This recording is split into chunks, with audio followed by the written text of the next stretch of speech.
bénédiction. Mais le royaume, la sanctification, la repentance, c'est là où Dieu nous attend. Bien aimé, quand tu marches à la sanctification, toutes les bénédictions vont te suivre. Amen. Toutes les bénédictions vont te localiser. Prêchons la parole, prêchons la vérité. La parole de Dieu, la parole réma de Dieu, une parole réma est normalement une communication de Dieu destinée à être appliquée à une certaine situation. Des fois, tu cherches la face de Dieu. Tu pries. Tu as besoin de quelque chose. Dieu connaît ton cœur. Tu lis la parole de Dieu. Tu lis la Bible. Il y a un verset qui nous frappe avec sa puissance. Tu t'arrêtes. Tu veux descendre, mais tu sens en toi la conviction de méditer ce verset. De méditer ce verset. Tu sens la conviction. Tu sens ça bouillonne en toi. Tu sens que ce passage, ça te fait du bien. Tu sens, quand tu commences à demander à Saint-Esprit, aide-moi à comprendre la profondeur de ces versets. C'est ce qu'on appelle Réma pour toi. Alléluia. Dieu t'a parlé à travers sa parole qui est Logos. Et tu es content. Amen. Ça nous arrive, n'est-ce pas? Ça vous arrive pas? Tu lis, tu médites, mais Dieu te parle. Très souvent, comme nous sommes en train de méditer là, janvier jusqu'à décembre, Genèse jusqu'à l'Apocalypse, bien aimé, Dieu nous parle. Dieu nous parle beaucoup. Mais si tu ne médites pas, comment Dieu va te parler? Dieu nous parle et tu es content. Des fois, il va te parler dans ce message, cet verset, ça te console maintenant. Et c'est le sujet, le problème que tu avais. Quand tu médites, tu commences à rigoler toi-même. Tu es tout seul. Mais Saint-Esprit avec toi, tu commences à rigoler. Tu as la joie. Parce que tu as reçu ce qu'on appelle révélation de la part de l'Éternel. Alléluia. La révélation que nous recevons, bien aimés, c'est la parole vivante pour nos besoins personnels. Dieu te parle à toi, personnel. Tu avais des soucis. Dieu te console. Dans sa parole, il te donne cette verset comme réma pour toi. Des fois, quand nous prions, nous sommes en train de prier. Tu es monté à la présence de Dieu. Bien aimé, tu arrives à recevoir la sagesse de Dieu. Tu arrives à attendre une réponse de la part de Dieu pour tes problèmes. C'est ce qu'on appelle révélation, réma. C'est personnel, Dieu te parle à toi. Des fois, l'homme de Dieu prêche. Il prêche. Tu sens, la parole qui est sortie vient te toucher. Tu commences à pleurer. Alléluia. Tu commences à pleurer. La parole, réma, est venue guérir ton cœur. Il te donne des solutions. Saint-Esprit, il est là. Il te donne une solution à un problème que tu avais. Et tu es content. Dieu, il donne à notre cœur la solution d'une manière claire et simple. C'est Dieu qui nous donne à travers sa parole. Tu as vu les problèmes. Chacun de nous, tel que nous sommes là. Tu as les soucis. Moi, je ne peux pas les connaître. Il n'y a que Dieu qui connaît les cœurs. Dieu donne à notre cœur la solution d'une manière claire et simple. Quand tu sors, tu es content. Alléluia. Donc la parole Réma, quand nous sommes au cœur d'une activité ministérielle, nous avons l'expression d'avoir perdu quelque chose. Tu crois que, est-ce que je suis toujours dans la volonté de Dieu? Est-ce que ce que je fais, Dieu est content? Bien aimé, la parole Réma, quand ça descend, il te conduit dans les droits chemins. Que Dieu, je suis avec toi. C'est ça le rôle du Saint-Esprit. C'est ça le rôle du Saint-Esprit dans notre vie. C'est pour nous consoler. Il est notre paraclet. Il est notre conseiller. Il est notre aide. Il est notre guide. Il est notre enseignant par l'excellence. Saint-Esprit, il parle dans nos cœurs. Il nous parle dans le cœur. Alléluia. Matthieu chapitre 9, on nous parle de deux aveugles. Il y a eu deux aveugles qui sont venus trouver Jésus. Matthieu chapitre 9, verset 27. J'ai lu au nom de Jésus-Christ. Bien aimé, Jésus, il a éprouvé ces deux aveugles. Jésus a dit qu'il vous soit fait selon votre foi. Alléluia. Alléluia. Amen. Qu'il vous soit fait selon votre foi.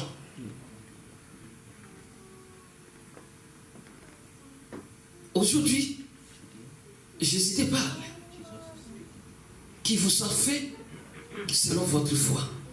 Je ne sais pas ce qui te grâce. Je ne sais pas ce qui te dérange. Mais aujourd'hui, Jésus-Christ te dit qu'il te soit fait selon votre foi. Bien aimé, sans la foi, tu ne peux pas rester quelque chose de la part de l'Éternel. Quand j'ai médité ce passage, la Bible nous dit, il a envoyé la parole de guérir, n'est-ce pas? Mais écoute ce que Jésus a dit à ces deux aveugles. Matthieu chapitre 9, verset 27. Je lis la parole de Dieu. Vous êtes peuple de Dieu. Étant parti de là, Jésus fut suivi par des aveugles qui criant, ayez pitié de nous, fils de David. Lorsqu'il fut arrivé à la maison, les aveugles s'approchèrent de lui. Jésus leur dit, croyez-vous que je puisse faire cela? Bien aimé, Jésus pose encore la question. Croyez-vous?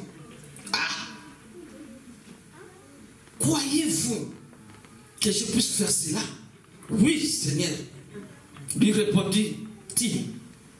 Alors, verset 29, alors il leur toucha les yeux en disant qu'il vous soit fait selon votre foi. Verset 30. Et leurs yeux s'ouvrirent. Jésus leur fit cette recommandation sévère. Prenez garde que personne ne les chasse. Alléluia. Les deux aveugles suivirent Jésus. Bien que c'est privé, n'est-ce pas? Il s'est privé de la vision naturelle. Il ne voyait pas les deux aveugles. Et c'est les deux hommes-là, quand je médite la Bible, ces hommes avaient une excellence discernement spirituel. En appelant Jésus fils de David. comme Bartimée, fils de David. Donc, bien aimé, ils avaient une excellente discernement spirituel de qui était Jésus. Ils témoignaient avoir reconnu en lui le Messie tant entendu. Parce qu'ils ont dit fils de David. Ils ont reconnu, c'est lui le Messie qu'on a tant entendu. Dans le livre d'Ésaïe 61, verset 1, ils ont parlé de Messie. Et comme ils méditaient la parole de Dieu, ils ont compris le Messie, c'est lui, fils de David. Ayez pitié de nous. Oh, Jésus. Bien aimé, quand tu médites la parole, tu vas comprendre qui est Jésus. Amen. Ils ont médité, ils ont lu dans le livre d'Ésaïe. Vas-y, pasteur. Toi, tu es anglophone, anglais. Pasteur Cruz, vas-y. Ésaïe 61. Ils ont dit fils de David. Ils témoignaient avoir reconnu en lui le Messie, tant entendu. Ils attendaient le Messie. Ils ont compris que le Messie, c'est lui. Il a appelé fils de David. Ayez pitié de nous. Ils savaient que le Messie, qu'il était le Messie. Ésaïe 61, verset 1. Amen. Amen. L'Esprit du Seigneur, l'Éternel, est sur moi. Car l'Éternel m'a oint pour porter de bonnes nouvelles aux malheureux. Il m'a envoyé pour guérir ceux qui ont le cœur brisé, pour proclamer aux captifs la liberté et aux prisonniers la délivrance. Amen. Amen. Bien aimé, ils ont su que c'est lui le Messie. Ils savaient que le Messie, lorsqu'il apparaîtrait, rendra la vue aux aveugles. Quand ils ont vu, ils ont fils de David, ayez pitié de nous. Alléluia. Amen. Jésus mit leur foi à l'épreuve en leur demandant, croyez-vous que je peux faire ça? Oui, Seigneur, on le croit. Oui, Seigneur, répondit-il. Alors, quand ils ont répondu, les divins médecins des médecins, les médecins des médecins, les divins médecins des médecins, il les toucha, leurs yeux, leur donnant l'assurance, la réponse de leur foi. Il verra, ils ont vu. Parce que notre Jésus, il est le divin médecin des médecins. C'est lui qui guérit. Si tu crois, Dieu va te guérir maintenant. Si tu crois, Dieu va opérer des miracles maintenant. Dans ta vie. Bien aimé, leurs yeux s'ouvrirent instantanément. Ils ont vu Jésus. Voilà. Nous les hommes on dit voir pour croire. Mais Dieu dit croire pour voir. Amen. Alléluia. Nous les hommes on dit oh je vais voir, je vais voir après je vais croire. Mais Jésus te dit aujourd'hui croire et puis voir. Jésus déclare à Marthe, ne t'ai-je pas dit que si tu crois, tu verras la gloire de Dieu? C'est ce que Jésus avait dit à Marthe. Pas seulement. Marthe est mort. Nous sommes vivants. Cette maladie-là qui te dérange, ce problème qui te dérange, crois seulement. Tu vas vivre la gloire de Dieu aujourd'hui. Amen. Tu vas vivre la gloire de Dieu. Amen. Notre Dieu, il est le faiseur des miracles. Amen. Il veut que nous croyons simplement parce qu'il est Dieu. Alléluia. Même si tu dis que moi je ne vais plus prier, hein, c'est toi qui vas souffrir. Lui il reste Dieu. Alléluia. Même si tu dis je ne vais plus aller à l'église, lui il reste toujours Dieu. C'est toi qui seras perdant. Lui il est là, il t'attend. Il est Dieu tout puissant. C'est pour cela, bien aimé, il te dit aujourd'hui, soyez sombres, veillez pour servir efficacement Christ, pour empêcher le diable et Satan de vous dévorer. Nous devons rester sombres et vigilants. Le temps que nous vivons là, c'est le temps de la fin. Jésus revient bientôt. Bien aimé, 10%. Est-ce que tu es parmi les 10%? Il faut se poser question. Cherchez premièrement le royaume, tout vous sera donné. Est-ce que tu es parmi les 10%? Satan cherche à nous dévorer, à nous détruire, de nous amener dans le péché. Il veut que nous désobéissions à la parole de Dieu. Il nous a en force de nous quérir entre nous. Il vient nous mettre dans le désordre. Dans le désordre, pardon. Il suscite des querelles entre nous. Il nous excite de faire des choses qui n'est pas bien. Mais laisse-moi te dire, bien-aimé, tu as le pouvoir que Dieu t'a donné de fuir. Alléluia. Il a dit ça, bien-aimé, dans le Seigneur, dans 1 Pierre 5. Soyez sobres, veillez. Il rôde comme un lion, mais il n'est pas un lion.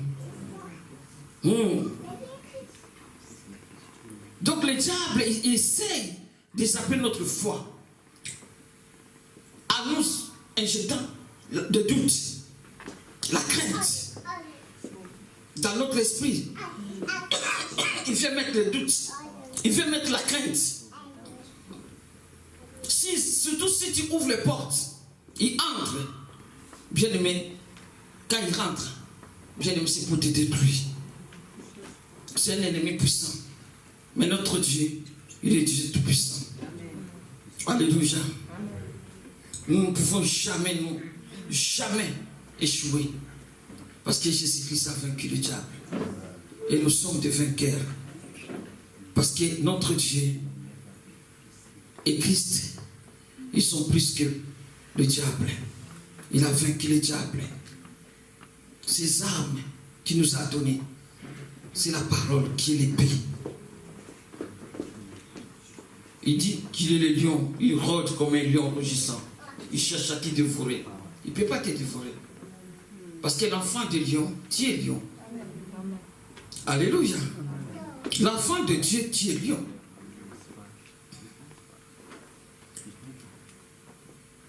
Les chrétiens tels que nous sommes, nous pouvons vaincre le diable à cause du sang de l'agneau, à cause de la parole de leur témoignage. Cette année, dans l'église de la victoire de Dieu, c'est l'année que Dieu nous a dit, c'est l'année de témoignage. Tu vas témoigner comment? Si tu ne marches pas à la crainte de Dieu. Tu vas témoigner comment? Il faut marcher à la crainte de Dieu. Quelle que soit notre situation, quels que soient nos besoins, la grâce de Dieu est suffisante pour nous. La grâce de Dieu est là. Tu as des problèmes, tu as des soucis, mais la grâce de Dieu est suffisante pour nous. La grâce de Dieu est là pour nous. Tu peux passer des problèmes, des afflictions, tous les problèmes que tu peux endurer, mais la grâce de Dieu est là. Ne soyez pas surpris, bien-aimés, lorsque la souffrance et l'inquiétude est là devant toi. La persécution, l'affliction, tous les chrétiens doivent passer par là. C'est le chemin. C'est notre chemin. C'est pour cela, bien-aimé dans le Seigneur, lui-même il a dit, vous aurez des tribulations. C'est par beaucoup de tribulations qu'il nous faut entrer dans le royaume des cieux. Mais Jésus a dit, vous aurez des tribulations, mais prenez courage. J'ai vaincu le monde. Alléluia. Prenez courage. Moi, Jésus, j'ai vaincu le monde. Dieu se sert de la souffrance pour nous éduquer, façonner notre caractère, pour nous briser. C'est ça. Quand tu passes dans les souffrances, quand tu passes par les épreuves, Dieu est en train de t'éduquer. Dieu est en train de te briser pour changer notre façon, notre caractère. c'est lui qui est en train de nous former à travers sa parole. Alléluia. Alléluia. Alléluia. Je crois que vous connaissez Samuel. La Bible nous dit, Samuel fut fidèle dans toutes les actions avec Israël. Il fit ainsi une vase d'honneur que Dieu a pu utiliser pour accomplir une grande œuvre. Il faut devenir une vase d'honneur pour que Dieu t'utilise dans le monde entier. Laissez Saint-Esprit nettoyer l'intérieur, l'homme intérieur. Quand l'homme intérieur est nettoyé, quand l'homme intérieur est façonné, bien aimé, l'extérieur agit maintenant. Amen. Alléluia. Amen. Parce que tout se passe à l'intérieur. Tu te dis chrétien, mais à l'intérieur, qu'est-ce qui se passe à l'intérieur? Tu penses à quoi quand tu es tout seul? À se venger. Et la colère qui monte. Bien aimé, laissez Saint-Esprit briser votre homme intérieur. Quand l'homme intérieur est brisé, l'homme extérieur agit maintenant. Et là, tu deviens une vase d'honneur que Dieu peut utiliser partout dans le monde entier. Et tu seras un canal que Dieu va opérer des miracles. Alléluia. Amen. Alléluia. C'est ça, ce que Dieu attend de nous. Il y a beaucoup de choses. On n'aura pas le temps peut-être de finir. Mais laisse-moi te dire, bien-aimé, méditez la parole de Dieu. Aimez la parole de Dieu. Mets la parole de Dieu en pratique. Ta vie va changer. Ta vie va changer. Notre sœur Monique, elle a accouché par la grâce de Dieu. Le Dieu des miracles. Alléluia. Le Dieu des miracles. Bien aimé, il faut avoir l'amour. Tant que berger, à 3h du matin, tu appelles. Comment? Parce qu'il est tout seul, son mari n'était pas là. Alléluia.